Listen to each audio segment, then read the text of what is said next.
प्रतिनाथ मंडल के आप सभी माताएं तथा भाइयों, अभी भगवान विष्णु सहस्त्र का नाम पाठ प्रारंभ किया। बहुत सुंदर और बहुत अच्छा और शुद्ध भाषा में भगवान का स्मरण हो रहा है। तो देखो, शास्त्रों में तो ये बात उठाया है कि जो विष्णु शब्द है, विष्णु शब्द ऐसे संस्कृत में एक धातु है विशदि व्याप्तो। व्याकरण में एक धातु है विशदि व्याप्तो। उससे मुंह प्रत्यय करने पर शब्द बनता है विष्णु। विष धातु है, विशदि का विष रहेगा, नून प्रत्यय हो गया, नकार तो नकार हो जाता है व्याकरण। 8 गोवान लोग व्यापारी सूत्र है, उससे हो जाता है नकार। तो बन गया विष्णु। विष्णु का अर्थ होगा, विष्णु का अर्थ है व्यापक, लेकिन अर्थ संस्कृत में होगा वेवेष्टि व्यापनोति चराचर जगत इति विष्णु। जो संपूर्ण चराचर जगत में, चर माने और अचर, आपके जितने चर होते मनुष्य आदि, जो खाने पीने बोलने चलने बैठने, ये लोग को चर कहते। अचर हो गए पेड़ पौधा। जो जंगम है, स्थावर है, स्थावर कौन हो गया? वृक्ष आदि। पत्थर, पत्थर में यदि चेतन नहीं होगा, ये काशी जी की बात में कह रहा हूँ आप। लेकिन तीन भांडेश्वर मानिए, तीन भांडेश्वर गए ना उधर, वो अपने गोविंद मठ भोजनिया से बुझा। तो महादेव जो है ना, इतना छोटा था जब शिवलिंग, बहुत छोटा, तीन जैसे। लेकिन वो कहते हैं कि मकर संक्रांति के दिन, मैंने साल में ही बार वो बढ़ते हैं भगवान थोड़े थोड़े करके, और बढ़ते बढ़ते इतना मोटा हो गया है। कम से कम नहीं होगा तो ये समय तो 5 क्विंटल तो होगा, इतना बहुत बड़ा। तो उसका नाम पड़ गया, शंकर जी का नाम तीन भांडेश्वर मान। पत्थर में भी यदि व्यापक भगवान नहीं होगा, चेतन नहीं होगा, तो पड़ेगा क्या? इसलिए इधर आप आएंगे जहाँ काल भैरव मंदिर है, उधर एक शंकर है, शंकर भगवान का नाम है जागेश्वर महाराज। ऐसी उनकी कथा है कि कभी विभांडक ऋषि के पुत्र ऋषि ऋष्यशृंग वहां जाकर के रहते थे और तपस्या करते थे। और जैकी सत्य नाम के ऋषि थे जो तपस्या करते थे।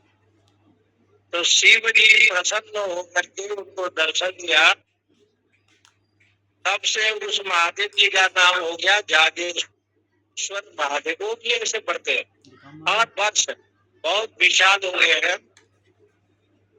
तो स्थावर में यानी वृक्षादि में, पत्थरों में यदि भगवान न हो तो बोले उसमें प्रमाण किया देह तो आपका बढ़ेगा, देह बढ़ जाता है।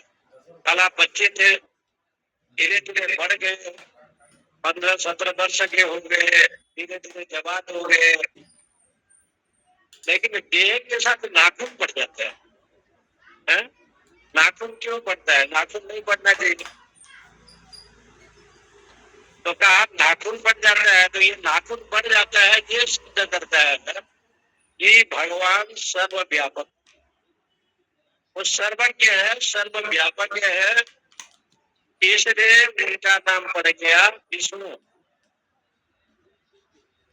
तो बोले आप विष्णु तो है, तो इसका अर्थ हो गया वेदेष्टि, का अर्थ है व्यापक, व्यापक रूप में सचर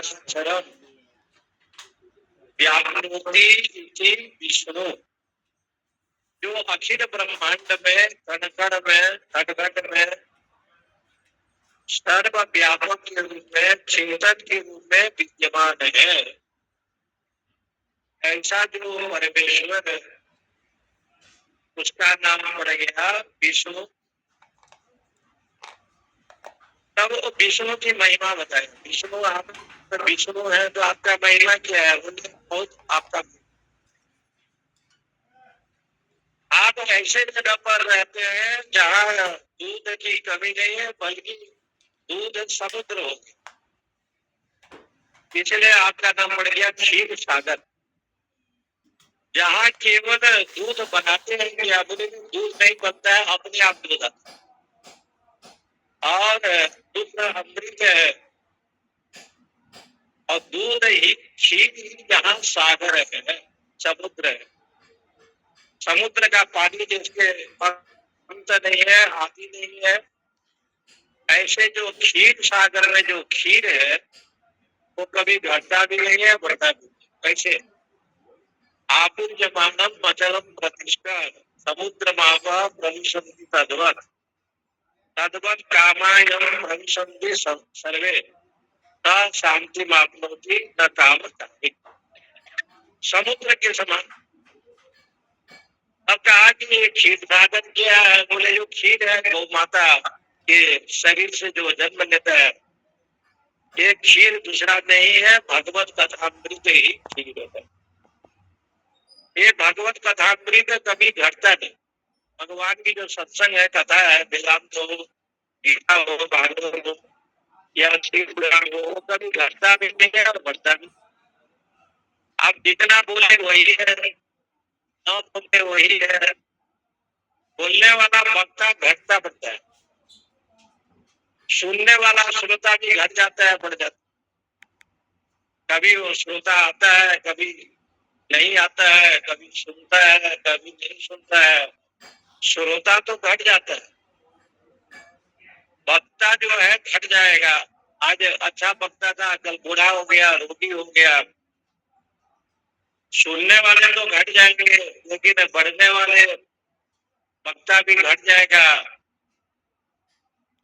लेकिन महाराज आपके जो धर्म पत्नी है ना, वो घटता बढ़ता है, ये करता है। आपके धर्म पत्नी कौन है? भगवती लक्ष्मी।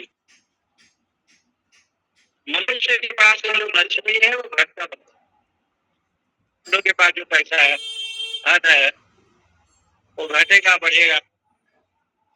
लेकिन वो तो केवल लक्ष्मी है, वो अपने पास भक्त मंडप में है। लेकिन आपके पास जो लक्ष्मी है, उसका नाम है महालक्ष्मी। महालक्ष्मी कभी ना घटती है न बढ़ती, वो जैसे है वैसे। तब कहा महालक्ष्मी तो घटती बढ़ती क्यों नहीं है? बोले कि विष्णु के चरण की सेवा कर। यम ब्रह्मा बंदेन्द्र रुद्र ममता सुनवंत दिव्येश तवे वेदे सांग पद क्रमे उपनिषदिर गायन्ति यम साधन। जहाँ पर वेद भी स्तुति करते हैं, तो वेद किस विषय में स्तुति करते हैं? यह सामगा। सामगा का अर्थ होता है, जैसे आपने बहुत सुंदर घर में मग ला करके उसको पानी में दिया और उसको अंकुरित कर दिया, तो जो मुख होता है, जो अंकुरित मुख होते हैं, वो बहुत सुंदर दिखते हैं, खाने में भी सुंदर है और देखने में भी सुंदर है। तो सामगा का अर्थ होता है वेद के द्वारा, यानी साम वेदिक मंत्रों के द्वारा जिस भगवान का स्तुति किया जाता है उसको बोलते हैं साम। सामगा वो साम वाले कायम करते, सामवेद को जानने वाले। सामवेद को जानने वाला कौन है? बोले जो बड़े बड़े ऋषि हुए हैं। वेद पाठ जो होता है दो पाठ होता है ना, एक होता है घन पाठ। घन पाठ में जैसे आप पढ़ेंगे गणानाम गणपति गुण हवामहे प्रियाणाम प्रियपति गुण हवामहे, तो उसमें जो ब्राह्मण लोग पढ़ते हैं ना वो हाथ हिलाते हैं ना, गणानाम ईश्वरी जैसे ही एक घन पाठ होता है, और जो शाम का पाठ होता है वो सरल होता है। तो कहा शाम कान का पाठ सरल कैसे होता है? तो कहा कि जैसे सामा चावल होते हैं, सामा चावल एकादशी के दिन लोग चावल बनाते हैं, तो हिंदी में उसको सामा चावल, और सामा चावल जल्दी पक जाता है। तो जो शाम बिंदीय के लोग जब पाठ करते हैं तो भगवान उसमें बहुत प्रसन्न होते हैं। सामवेद का मंत्र क्या है? आप वाक् प्राणश्चक्षु श्रोत्रमधुबलमिन्द्रियाणि सर्वाणि सर्वं ब्रह्मोपनिषदं माहं ब्रह्म निराकुर्यां मामा ब्रह्मज्ञा करोत् निराकरणस्तु निराकरणस्तु तदात्मनि हृदयेऽस्तु कर्मास्ते वै संस्ते। ये मंत्र कहाँ का है? ये है केन उपनिषद। केन उपनिषद के शांति पाठ जो करते हैं तो पढ़े होते हैं, और केन उपनिषद के मंत्र है वो मेरे शरीर को शीतल प्रदान करे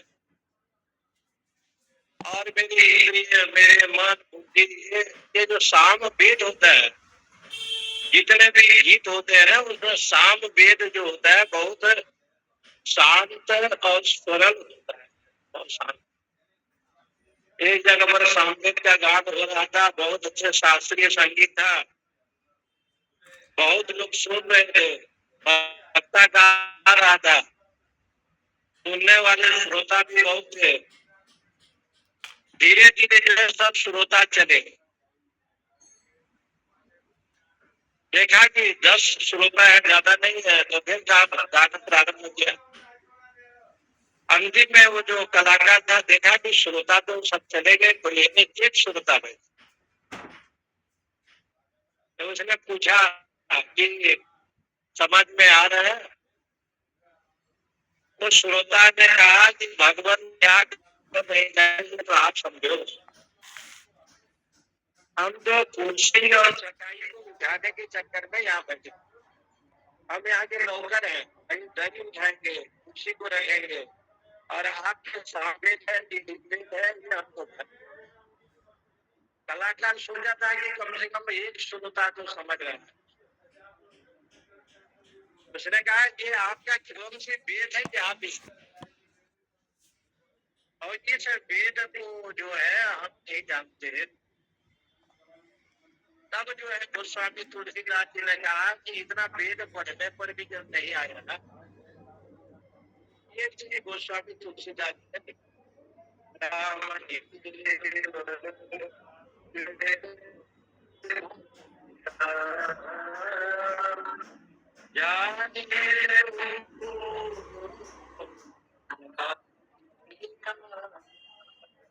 गोस्वामी जी ने कि भगवान जो है ना प्रेम के, प्रेम शब्द का अर्थ होता है तादात्म्य, तादात्म्य का मतलब होता है एकत्व का मतलब होता है जैसे दूध है और जल, दूध और जल में दोनों में मित्रता है, दूध ने कहा जल से कि तुम हमारे मित्र हो, तो दोनों मित्र होते। दूध लेकर ये व्यक्ति आया और आग में जैसे गर्म किया तो पानी जो है ना सूख गया। जैसे पानी सूख गया तो पानी ने पूछा कि तू मेरा मित्र है, हम भी तुम्हारे मित्र है। दूध ने कहा चिंता मत करो, तो दूध जो है ना ऊपर उठने लगा, उसको उबलने लगा और घड़े से बर्तन से जब गिरने की स्थिति में आया उस समय वो व्यक्ति ने सोचा कि आधा बाल्टी पानी दे दो और पानी छोड़ दिया। तब दूध ने कहा कि हे जल, मैं तुम्हें छोड़ नहीं सकता, तू मेरा मित्र है। इसलिए दूध कितना भी गाढ़ा हो थोड़ा पानी उसमें डरेगा। दूध और जल की ये मित्रता, इसी प्रकार से जीव कितना भी पापी हो, दुखी हो, रोगी हो, दुखी हो, भगवान उसको छोड़ नहीं सकते। हम लोग भगवान को छोड़ देंगे चलेगा, लेकिन भगवान आप लोगों को हम लोग को नहीं छोड़ सकते। बोले क्यों नहीं छोड़ सकते? तो बोले आपका नाम है विष्णु। विष्णु माने व्यापक, आप सर्वत्र व्यापक करते हैं। वेदांत उपनिषद में उसको कहा जैसे तिलेषु तैलम, जैसे तिल में तिल, आष्टेषु अग्नि, जैसे लकड़ी में आग है, दधनी इव सर्पी, जैसे दूध में घी, दूध के अंदर घी है कि दूध को जो है ना घी नहीं छोड़ सकता, वो घी निकलेगा। और पुष्पे सुगंधम, जैसे फूलों में गंध है, वो गंध जो है ना फूल को नहीं छोड़ सकता, ऐसे सर्वव्यापक जो भगवान है वो संसार में व्यापक होने के कारण किसी को छोड़ नहीं सकते, इसलिए उसको कहते हैं विष्णु। परंतु आपकी सेवा कौन करता है? बोले महालक्ष्मी, चरण सेवा। और महालक्ष्मी जब चरण सेवा करे तो महालक्ष्मी में तो, लक्ष्मी में तो अहंकार होता है, धन में दो दोष है, एक तो चंचला है, एक तो अहंकारी है, अभिमानी है। लेकिन आपके यहाँ तो लक्ष्मी अष्टदरिद्र विनाशित प्रणाम देखे पैसे नहीं उससे यार के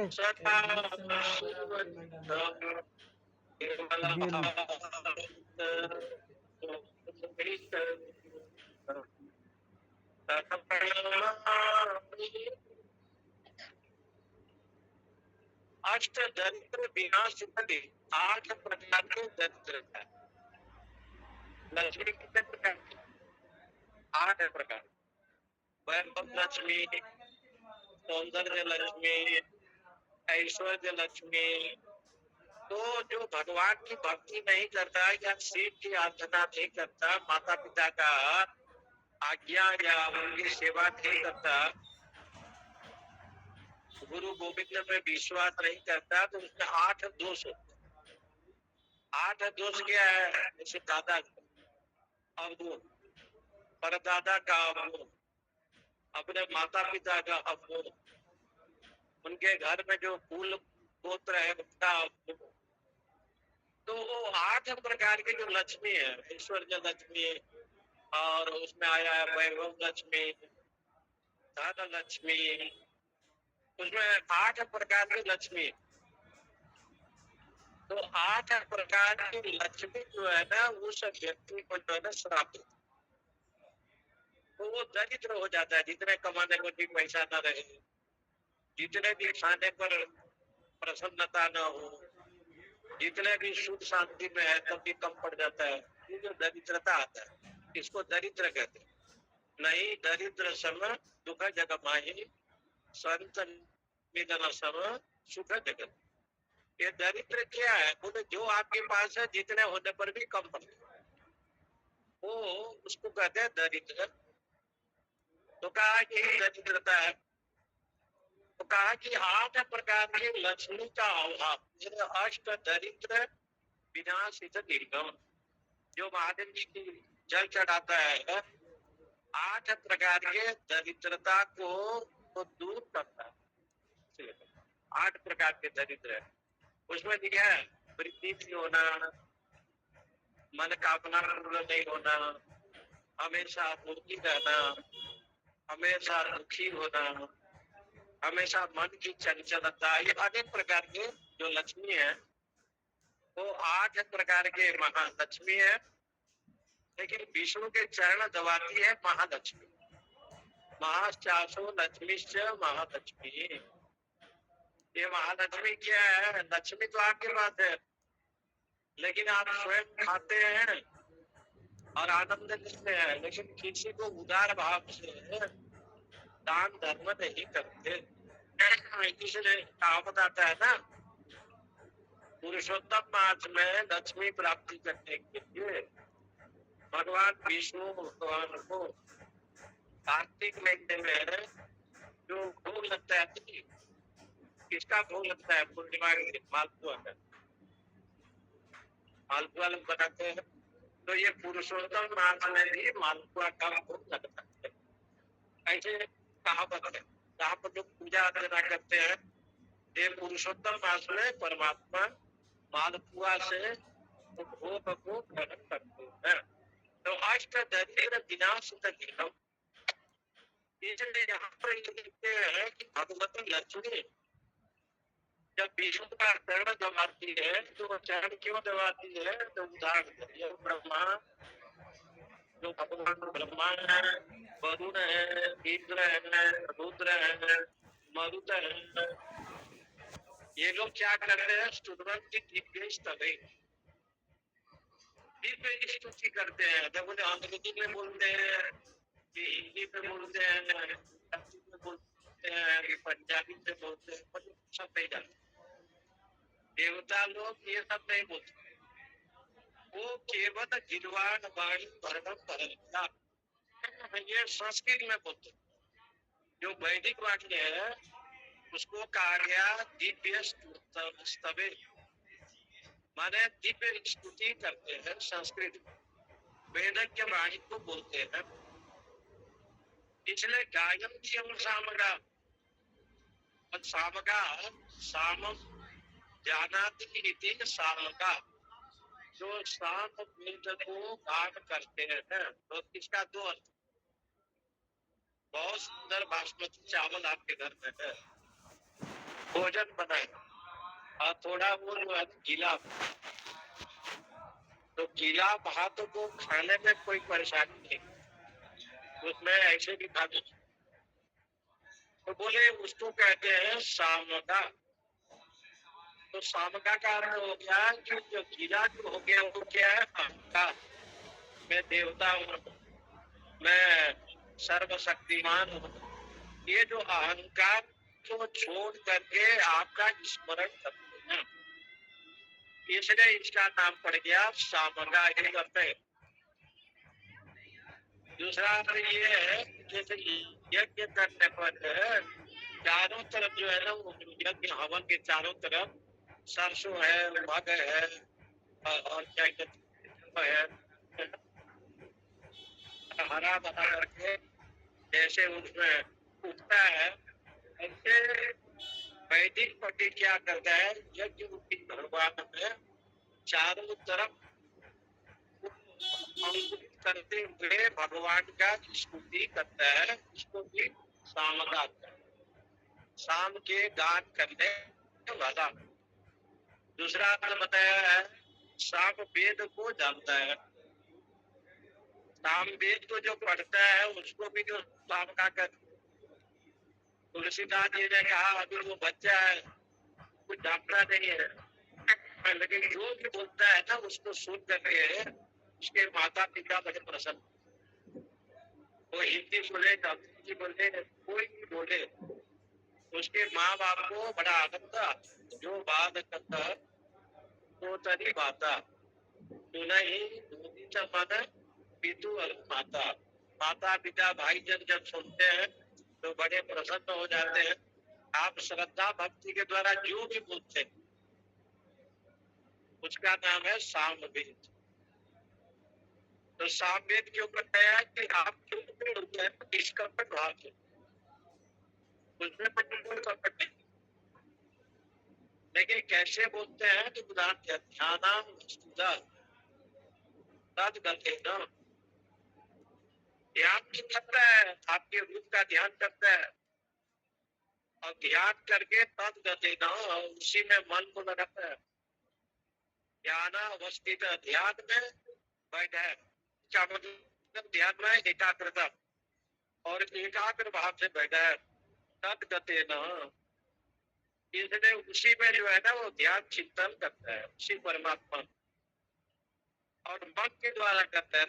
तो ध्यान कैसे करता है, तो यहाँ पर शंकराचार्य जी ने विष्णु सहस्त्र नाम में एक शब्द दिया, सच्चिदानंद रूपाय। आपका जो स्वरूप है सदचित आनंद रूप है। पहला मंगलाचरण में लिखा है सच्चिदानंद रूपाय कृष्णाय कृष्णकारिणे नमो वेदांत वेद्याय गुरवे बुद्धिसाक्षिणे कृष्ण देवाय सर्वलोकहिते वेदाब्ज भास्करं वन्दे समाधिनिलयं मुने। यहाँ पर देखो जैसे सच्चिदानंद रूपाय, ये चतुर्थी विभक्ति का एक वचन है। सच्चिदानंद रूपाय कृष्णाय रामाय शिवाय, यहाँ भी सच्चिदानंद रूप दिया और भागवत के पद्म पुराण में महात्मा में भी है सच्चिदानंद रूपाय विश्वोत्पत्त्यादि हेतवे तापत्रय श्री कृष्णाय वहाँ सच्चिदानंद रूपाय एक और विश्वोत्पत्त्यादि हेतवे दूसरा, तापत्रय विनाश ये तीसरा, ये सब चतुर्थी विभक्ति। सतचित आनंद स्वरूप, सत चित्त और आनंद, भगवान क्या है, सत भी है चित्त भी है आनंद भी है। सत क्यों है, बोले तीनों काल में आपका नाश नहीं होता इसलिए आप सत, जिनका कभी नाश नहीं होता उसको कहते हैं सत। उसको संस्कृत में बोलेंगे तो अविनाशी, दूसरे अर्थ में कहेंगे तो त्रिकाल अबाध्यम सत्यम, तो कालों में का नाश नहीं होता उसको कहते हैं सत। और वो तीनों कालों में नाश क्यों नहीं होता भाई, शंकराचार्य ने कहा देहातीत आत्मा, आत्मा का बताया ना कि देह से गुणातीत, ये जो आत्मा है से रहित है, पंचकोश से रहित है, पंचकोशातीत है, त्रिगुणातीत है। और इसलिए वो आत्मा जो आत्मा है वो सत है, उसका नाश नहीं। और चित्त है, चित्त का अर्थ होता है चैतन्य, भगवान विष्णु चैतन्य रूप है, चैतन्य स्वरूप। जैसे तो कहते हैं ना महादेव जी को कहा गया कि तुम्हारे दादा परदादा गोत्र विवाह के समय पर ब्रह्मा जी ने कहा आपका गोत्र क्या है, आपके माता पिता कौन है, दादा कौन है, परदादा कौन है। तो ब्रह्मा जी के कहने पर महादेव जी ने कहा कि सबके माता पिता तो हम, सभी के बंधु माता हम, और हम किसके गोत्र को कहें किसको क्या कहें। इसलिए शिव महिमा स्तोत्र में आता है कि भाई वास्तविक में जब आप ये है आपका महिमा अनंत है, महिमा यदि असदृशी, आपका जो रूप रेखा है ना ठीक नहीं तो इसका सदृशी मतलब समान नहीं, व्याघ्रांबर है, तीर है, माला है, लेकिन महिमा परम आत्म महिमा है, इतना उत्तम है और सदृशी, उसकी कोई कल्पना। तो बोले कल्पना क्यों नहीं है, तो आगे की पंक्ति का कहना है चकित उपनिषद भी आपके महिमा को जो है ना नहीं जानते हैं, वो भी आपसे जो चकित होते। तो सच्चिदानंद रूपाय करके ये कहते हैं कि चित्त बने चैतन्य। ये जो चैतन्य है ये सर्वव्यापक है। ये तो जीव और परमात्मा को अलग अलग करने के लिए लोगों ने जीवात्मा और परमात्मा को अलग किया। जीव में जो चेतन है वो अल्पज्ञ है और भगवान में जो चेतन है वो सर्वज्ञ है। सर्वज्ञ चेतन और अल्पज्ञ चेतन, इसका मतलब हो गया उपाधि को देकर के चेतन, दादा परदादा नाता ये सब उपाधि है, माता पिता गुरु। अब बिना उपाधि के जो बिना उपाधि के जो है उसको कहते हैं ब्रह्म निरुपाधिक चेतन। ये समझाने के लिए वेदांत में ये कहा कि ये तो उपाधि वाला है तो उसको हम जीव कहेंगे, और जो उपाधि वाला नहीं है उसको सर्वज्ञ परमात्मा कहेंगे। उपाधि तो किसी के पास, ये देखो उपाधि किसी के पास, लेकिन उपाधि बनाया है। जैसे लड़का का जन्म हो गया तो कहा ना ये दादा है, नाना है, ये वो है, ये उपाधि दिया था। आपका कोई उपाधि है, आप तो चेतन है। लेकिन जब बच्चे का जन्म हो गया, किसी का जन्म हो गया, कहते हैं ना कि ये तुम्हारा ये है वो है, ये उपाधि दिया था। जैसे ब्राह्मण की पत्नी को ब्राह्मणी कहते हैं, डॉक्टर की पत्नी को डॉक्टरानी कहते हैं। लेकिन यहाँ पर ये बड़ा अद्भुत है, विष्णु भगवान के पत्नी वैष्णवी हो और वैष्णवी के दूसरे रूप महालक्ष्मी। ये विष्णु रत्न, तो विष्णु की पत्नी वैष्णवी और वो छोटी लड़की है, छोटी कन्या है। आप वैष्णवी हैं तो आपको क्या बहुत गर्मी लगती है, तो बोले बहुत गर्मी लगती है, इसलिए हम महालक्ष्मी के रूप में, वैष्णवी के रूप में, जम्मू कश्मीर में वैष्णवी के देवी की यहाँ छोटी लड़की 16 साल 12 साल की छोटी सी बच्ची, और वैष्णवी रूप में जो है ना भगवती कटरा में जो वैष्णव देवी है जम्मू कश्मीर में, वहाँ निवास करती वो वैष्णवी।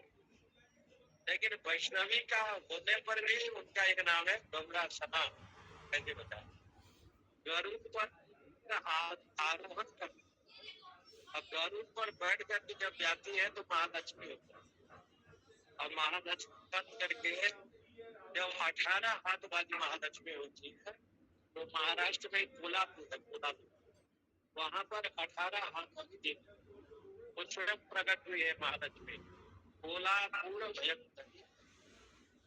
महालक्ष्मी के रूप में।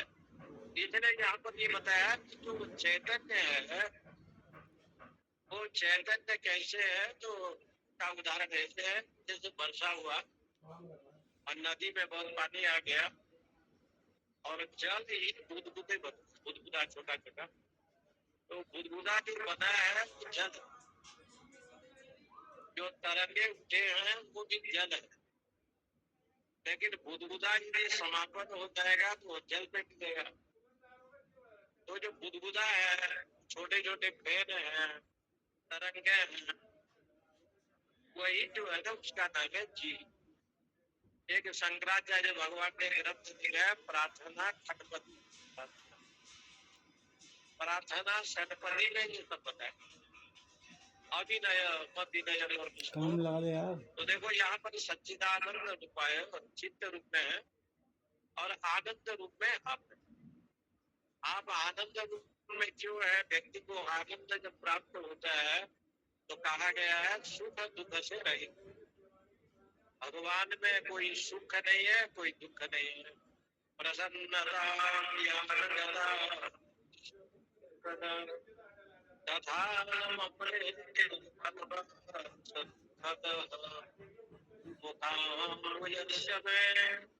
रघुनाथ तदा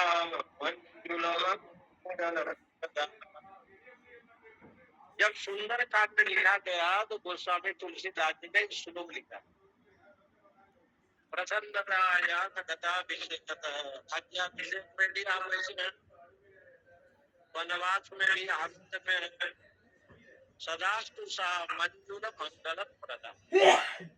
आपका जो मुख है वो मलिन है,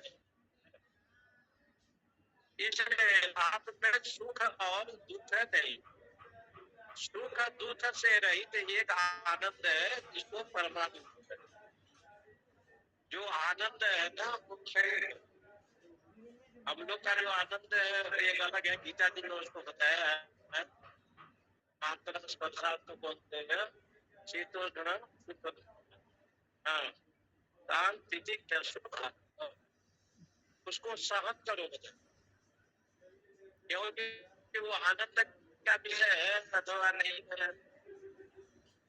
लेकिन एक ऐसे बताया कि यम व्यथयन्ति न व्यथयन्ति पुरुषां पुरुषां शव तब दुख सुखम इदम स्वभाव।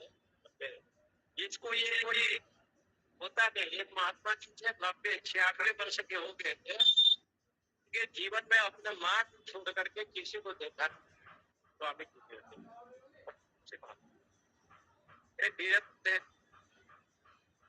बिहार में बनारस आए तो हम परिचित, हम ही परिचित हुए। महाराज ने कहा कि मेरे यहाँ कथा करने आओ, तो छोटा था उस समय, तो गया मुझे कि पूरा उनका सब बढ़िया होगा। गए तो उसके हाथ में है, पंखा है, वो महात्मा तो जून के समय में पंखा चालू करके अपने कमर में सो गया, इतना भयंकर गर्मी, रात भर छटपटाते गया। स्वामी जी को मैंने पूछा कि महाराज भोजन में थोड़ा मिर्चा को मंगाना, तो बोले मिर्चा खाओगे, बोले हरा मिर्चा, हमने सोचा लू ना लगे मिर्चा मत। मैंने उसको पूछा कि आपको कोई ठंडी लगती है क्या बात है, पसीने आपके शरीर में आता है। उसने कहा स्वामी जी मैं इस अवस्था में भी 10 शांति मंत्र का पाठ करता हूँ वेदांत और 16 आसन करता हूँ, योगासन क्या क्या शीर्षासन, और उसको कंठस्थ था ईशावास्य उपनिषद 20 मंत्र को डेली पढ़ते थे वो शीर्षासन, और अपने माँ को छोड़ करके किसी को देखा, किसी नारी को नहीं देखा। अपने माँ को 96 वर्ष की अवस्था में भी टमाटर लाल ऐसे चेहरा था उनका, साधना था, लेकिन ठंडी गर्मी वर्षा कुछ उसको सताता नहीं था। इतने भी है, इतने भयंकर ठंडी में भी गर्मी में भी। तो कहने का मतलब यह है कि साधक के जीवन में ऐसे होता है, इसलिए गीता जी ने कहा जब नहीं ना बेदाई पुरुषार्थ, जिस समय जैसे पुरुष को कष्ट नहीं देते, ठंडी गर्मी वर्षा और दुख सुख समझ तो अमृतत्वाय तत्ते, सुख और दुख की विषय नहीं होता है। जिसने यहाँ पर लिखते हैं सच्चिदानंद उपाय आनंद स्वरूप आप सुख दुख से परे हैं। श्रुत्वा धर्मान् श्रुत्वा धर्मान् प्रावनानि सर्वशः युधिष्ठिर शान्तनु पुनरेवाभ्यभाष। एक साथ में पढ़ो, श्रुत्वा धर्मान् यदि ग्राहक बैठा हुआ आ रहा है, ग्राहक को पेमेंट लेने के लिए युधिष्ठिर शान्तनु बोले रे पहले थोड़ा पढ़ करके फिर बाद में तो संबूत पाठ होता है कि गीता जी का भी ऐसा होता है। तो यहाँ पर शंकराचार्य भगवान ने सच्चिदानंद रूपाय कृष्णाय कृष्ण कहते हैं। जो कृष्ण है सबको जो आकर्षण करते हैं, ऐसे जो परमानंद है उसको हम कृष्ण व्यासम सर्वलोक हिते दत्तिना। शंकराचार्य भगवान ने वेद व्यास जी की भी वंदना की, क्योंकि महाभारत के जितने भी पात्र हुए हैं ना, मुख्य जो है वो भगवान वेद व्यास जी। पराशर के पुत्र हैं, सत्यवती माता के पुत्र हैं, लेकिन आपका नाम कृष्ण द्वैपायन। जब पराशर ऋषि जा रहे, पराशर किसके पुत्र थे? पराशर ऋषि थे ना शक्ति मुनि। शक्ति पुत्रम नारायणम पद्मभवम वशिष्ठ। नारायण के पुत्र रहे ब्रह्मा, ब्रह्मा के पुत्र रहे वशिष्ठ, वशिष्ठ के पुत्र रहे शक्ति, रहे पराशर। पराशर और ये जो पराशर जा रहे थे उसमें दोनों परंपराएं यहाँ पर विष्णु सहस्त्रनाम में दो परंपरा। सूर्य भगवान किसके पुत्र है? सूर्य भगवान जो है पुराण के अनुसार, वैसे तो सूर्य अनादि है, साक्षात विष्णु स्वरूप है, लेकिन सूर्य के माँ बाप का नाम है कश्यप मुनि अदिति। कश्यप ऋषि और अदिति, अदिति के गर्भ से सूर्य का जन्म, इसलिए इनका नाम क्या पड़ गया? आदित्य पड़ गया। अदिति के बेटे हुए ना, इसलिए आदित्य नाम पड़ गया। अरे देवता जो है कश्यप ऋषि के पुत्र है, ये पुराण के अनुसार देखा। ऐसे तो सूर्य भगवान साक्षात परमात्मा है। और यहाँ पर जो सूर्य से जो सूर्य वंश है, ये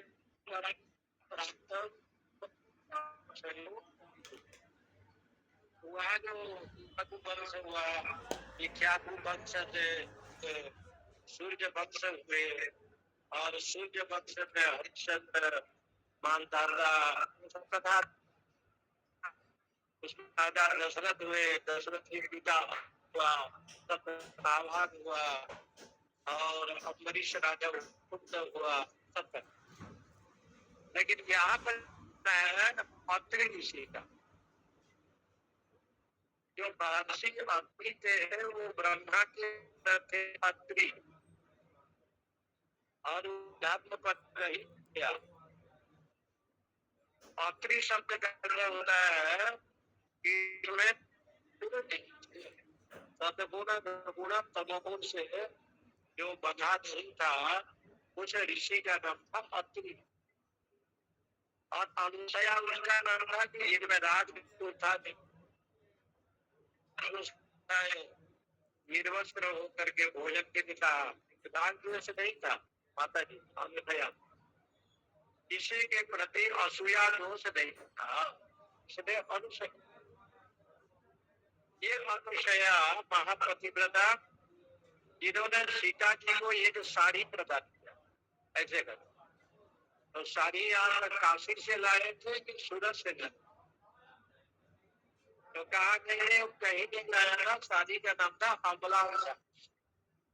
वो साड़ी को धोना हो तो अग्नि में जाके और अग्नि के भीतर प्रवेश किया तब साफ होता था, मतलब गंदा तो होता नहीं था, साफ होता। और ये साड़ी दो लोग पहनते थे, एक द्रौपदी पहनते। द्रौपदी जो है अग्नि में प्रवेश करती थी और निकलती थी, इसलिए आपका नाम पड़ा याज्ञसेनी। और इनका नाम पड़ गया, अनुसया का नाम पड़ गया। वो अमलान वस्त्र भगवान राम के धर्मपत्नी सीता जी को दिया। अनुसया के पद गई सीता। तो देखो वो जो अनुसया और अत्रि हुए, उनके एक पुत्र हुआ चंद्रमा। चंद्र हुए ना, तीन पुत्र थे दुर्वासा ऋषि, हाँ? दुर्वासा थे और हाँ, और एक चंद्रमा, अवधूत थे उनके, जो दत्तात्रेय अवधूत थे, दुर्वासा महादेव के अंश थे, और जो दत्तात्रेय अवधूत हुए वो विष्णु के रूप में, और चंद्रमा जो हुए ब्रह्मा जी के अंश। चंद्रमा से जो पुत्र, उस पुत्रों में जो है ना चंद्र वंश का जन्म, चंद्रमा से जितने हैं, चंद्रमा के जो पुत्र उस समय हुए थे वंश, उस क्रम में एक राजा हुआ प्रतीक, प्रतीक नाम के राजा हुआ, बहुत बढ़िया कथा है उसमें, ये देवी भाषा में। प्रतीक जो था महादेव जी का परम भक्त था। अब प्रतीक के पुत्र हुए शांतनु, ये प्रतीक के जो पुत्र हुए वो शांतनु, का नाम शांतनु रखा गया। आप शिव अवतारी थे, शिव के शांतनु राजा, और शांतनु का नाम इसलिए पड़ा गया कि समम सुखम कल्याणम तनोति, जो दूसरे के कल्याण के लिए परोपकार के लिए जीता है उसका नाम है शांतनु। इसलिए प्रतीक राजा ने उनका नाम शांतनु रखा। उस वंश में अनेक राजा हुए, जो चंद्रमा है उसी के ये पुत्र हुए ना, पुरुरवा, ये पुरुरवा भी गदादी है, उर्वशी उनके साथ रही। बुध महाग्रह का जन्म हुआ उसी बुध में, पुरु राजा हुआ, पुरु है ना अपना, ये जवानी लिया, वो बूढ़ा हो गया तो कहा कि हमको जवानी चाहिए, तो पुरु ने लिया उस वंश में, और उस वंश में राजा हुआ एक पुत्र पुरु। पुरु राजा हुआ जो कुरुक्षेत्र में राजधानी था, कुरुक्षेत्र राजधानी, उस पुरु के जितने हुए उसका नाम पड़ गया कौरव, पुरु से होके कौरव। लेकिन शांतनु जी ने जब उनका विवाह हुआ, तो शांतनु जी का जब विवाह हुआ, इससे विवाह पहले तो इन्होंने गंगा जी से कथा थी ना, शांतनु तो स्नान करने गए थे, गंगा जी को देखा, और भगवती गंगा जी के रूप और सौंदर्य प्रभावित हो करके उसने विवाह की इच्छा व्यक्त की, माता जी ने कहा। लेकिन वसु लोग ने किया कि 8 वसु है, शास्त्र में है 8 वसु, 8 वसु में 7 वसु क्या किया, वो वशिष्ठ ऋषि आश्रम में गए, नंदिनी गौ को देखा, बहुत सुंदर दूध है, तो वशिष्ठ जी थे गौ माता को खींच करके ले, और कैसे खींच करके ले आए, उसी समय जो है ना वशिष्ठ महामुनि जी ने उनको श्राप दिया कि तुम्हारा मर्त लोक में जन्म होगा। सब लोगों ने जाकर के गंगा जी से कहा कि माँ बननी है तो हमारे बनो। ये गंगा जी ने हाँ किया, और माँ बनने के लिए चली। शांतनु जी ने पूछा आपका क्या नाम है, बोले हमारा गंगा है, लेकिन एक शर्त पर विवाह होगा, मुझे बोलो जो भी पुत्र होगा ना हम उसको जन्म देते। ठीक है, तो 7 पशु तो अपराधी थे, 8वां पशु था ना वो अपराधी नहीं था, ठीक नहीं था, वो उसका नाम पड़ गया देवव्रत। 8वां पशु का जो नाम है वो है देवव्रत। प्रतीक राजा के जो शांतनु हुए, जब गंगा जी ने भीष्म को देवव्रत मारना और छोड़ दिया, तो दादी का उसके बाद इनकी एक शादी हुई, शांतनु जी कथा है हाँ? ये 4 समुद्र में या नदी में एक दास राजा था, उसके लड़की को देखा, सत्यवती। सत्यवती को देखा, क्या करता है, लेकिन एक बेटा भीष्म है, देवव्रत है। देवव्रत को जब पता चला तो प्रतिज्ञा के नाम पड़ गया भीष्म, ये आजीवन ब्रह्मचारी रहेंगे। तो ये सत्यवती के दो पुत्र हुए, एक का नाम है चित्रांगदा और एक का नाम है विचित्र विचित्र चित्रांगदा और विचित्र, ये दो। और समय के अनुसार चित्रांगदा गंधर्व के साथ युद्ध करने गया तो मारा गया, और विचित्र विद्य जो को टीवी हो गया, राज जख्मा तो हो गया, तो उसके जो है ना मृत्यु हो गई। अब वो सब ये सब क्या है, तो मद्दार बोनी तो होनी चाहिए, बोनी तो होनी तो चाहिए। यहाँ किसे है श्रुत्वा धर्मान शिवसेन पावनानि च सर्वशः युधिष्ठिरः शान्तनः पुनर्देवात्। यहाँ पे जो चित्रांगदा और विचित्र गीत हुए, उसमें देवव्रत जो इन्होंने प्रतिज्ञा का पालन करेंगे, तो उनका नाम पड़ गया भीष्म संघ। एक अर्थ है संस्कृत में भयंकर, और माने होता है भीम में उद्धन्य सका, बीच में एक सका ना भीष्म, तो हटा दो भीम, भीम भयंकर, जिसका खाना पीना भी बहुत विषाद था। पंच पांडव अकेले भीम खाता था, और भीम अकेले उसका उसके माँ को कि तेरा नाम भयंकर, तो भयंकर कौन बोले तो ज्यादा पड़ेगा भीम। लोगों ने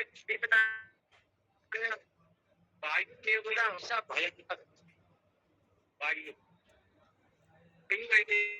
जाए तो रोग हो जाएगा, वायु को कष्ट हो तो नाना प्रकार के रोग हो जाएगा, इसलिए वायु क्रोधित हो, और जब क्रोधित हो गया तो शरीर में बहना बंद कर दिया, बात हो गया। तो लड़का जो अष्टावक्र था ना, वो टेढ़ा मेढ़ा जगह पर टेढ़ा मेढ़ा हो गया, क्योंकि वायु की महिमा तो है ना भयंकर। और वायु का पुत्र कौन है? भीम। ऐसे कहता है वायु का पुत्र है भीम। भीम शब्द का अर्थ भी भयंकर, और भीष्म शब्द का अर्थ भी भयंकर। भयंकर इसलिए नाम पड़ा कि आप शांतनु के पुत्र होते, प्रतिज्ञा की शांतनु परशुराम, मेरा एक बेटा भगवान परशुराम तुमको धर्म दिया भीष्म जी को, क्योंकि भीष्म जी के पुत्र पांच गंगा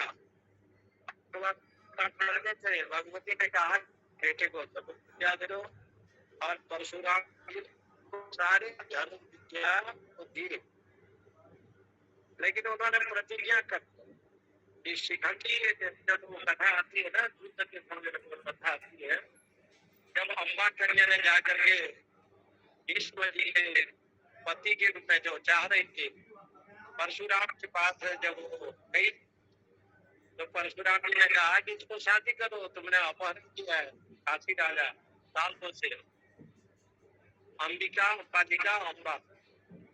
तो अम्बा जी ने कहा कि विवाह करना है तो इनसे करना, उसको तो देख। भीष्म जी ने कहा कि हम तो ब्रह्मचर्य रहेंगे, हमारे ये प्रतिज्ञा है। तब युद्ध हुआ, और युद्ध करते करते जब भीष्म और परशुराम का युद्ध हुआ, महाभारत में कथा है, भीष्म जी ने भगवान शंकर के त्रिशूल को उठाया, ऐसे पाशुपत अस्त्र। अब पाशुपत अस्त्र को जैसे अनुसंधान किया, देवता लोग आकर के भीष्म जी को मना कर, उन्होंने कहा कि देखो ये अस्त्र अक्षय महादेव जी का है, इसको आप मत अनुसंधान करो। तब से परशुराम ने प्रतिज्ञा किया कि भीष्म के बाद किसी को हम नहीं पढ़ाएंगे, अस्त्र शास्त्र नहीं करेंगे। लेकिन वो कर्ण जो है ना, ब्राह्मण बन करके जब गया और परशुराम जी सोए थे और बहुत बड़ा जो जंगल का जो पक्षी होते हैं काटा और खून भी निकल रहा था, लेकिन वो कहस नहीं हुआ, बैठा था। परशुराम ने देखा तो पूछा कि तू ब्राह्मण तो ब्राह्मण इतना सहन नहीं कर, बोले तुम जात में क्षत्रिय तो नहीं हो? तो कर्ण ने कहा कि हमारा जब क्षत्रिय है, लेकिन ब्राह्मण इतना सहन नहीं कर सकते। तुरंत श्राप दे दिया कि मृत्यु के समय पर जब आएगा ये विद्या तुम्हें कोई काम नहीं होगा, तुम्हारा स्मरण नहीं होगा मंत्र का। इसलिए यहाँ शब्द है श्रुत्वा धर्मान अशेषेण भावनादि च सर्वशः युधिष्ठिर शांतनवम। शांतनवम शब्द है ना, शांतनु अपत्यम शांतनवम।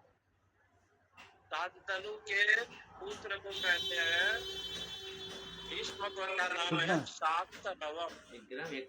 भीष्म जी को शांतनव क्यों कहा? ये शांतनु ने 74 4 मिली का शांतनु का अंदर जो परोपकार में रहे, कल्याण करे। नहीं जे पूछ रहा भीष्म हूँ का जीवन भी है, ये पता नहीं कितना होगा।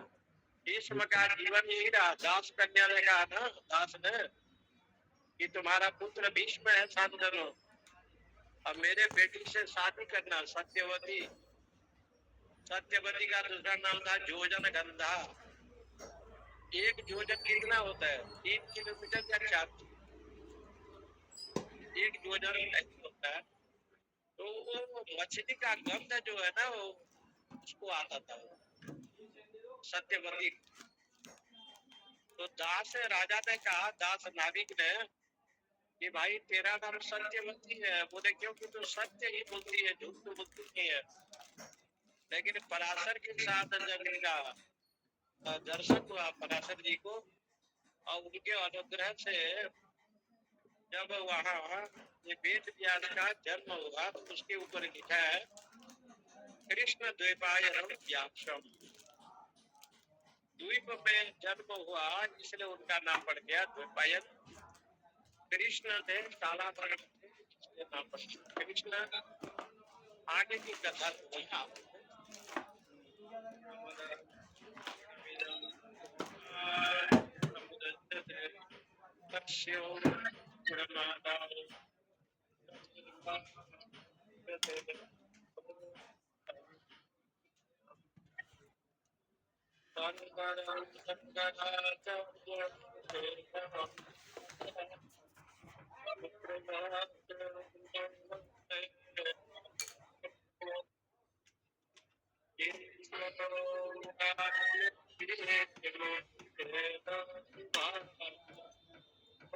एक 170